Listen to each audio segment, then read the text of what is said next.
Next, a couple of quick points about Rand's politics. Rand is, broadly speaking, a liberal, and liberalism as a broad political economic system has two components. One part of it is an advocacy of free markets in the economic sphere, and so Rand is an advocate of free market capitalism. And what this means for her is that the fundamental responsibility that each of us has by the time we are adults is to make our own way in the world. And if we think of just the economic component of this means that we have the responsibility for making a living, putting a roof over our heads, clothing on our back, and so forth, earning the money or creating the values that we all need as adults in order to be able to achieve our goals in life.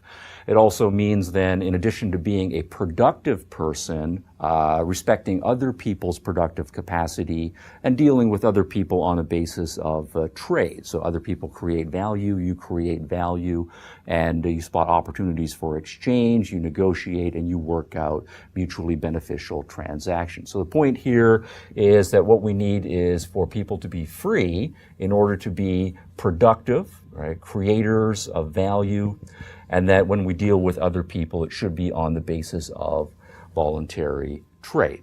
And so an important part then of education, right, both as parents and as formal educators, is teaching students, right, the importance of eventually putting them in a position, right, to become productive people in their own right, so that they're not, so to speak, going to be parasitical, right, on other people, the way thieves and various other types of people try to live off of other people without exchanging in value.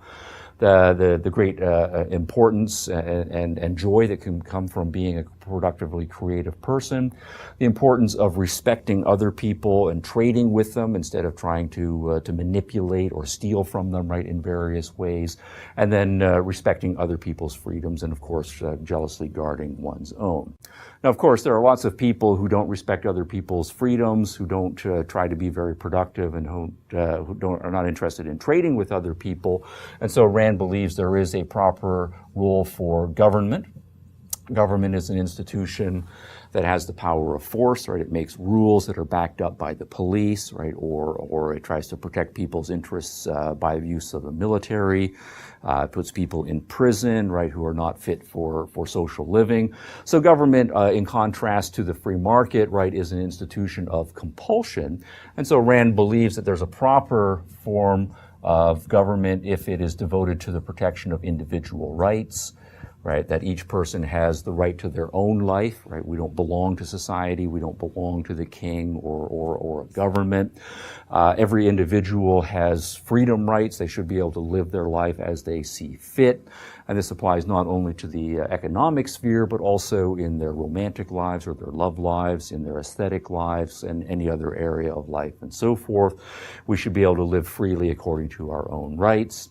Another important right, of course, is property rights. We have to create value and consume value. And so if we have produced something, we've earned some money, we've acquired some property of various sorts, then we should be able to control that property and use it and or consume it on our own terms.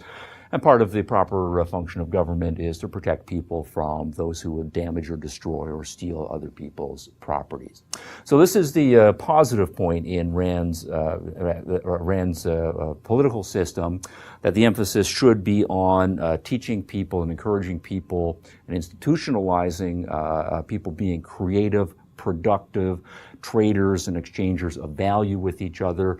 This is essentially the negative point. It's a proper function of government to stop people who would interfere with people's rights, who try to kill people, enslave them, kidnap them, steal from them, and so forth.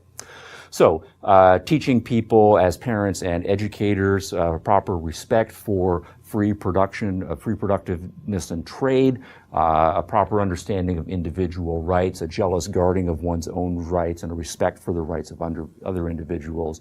That also will be part of the proper responsibility of parents and educators.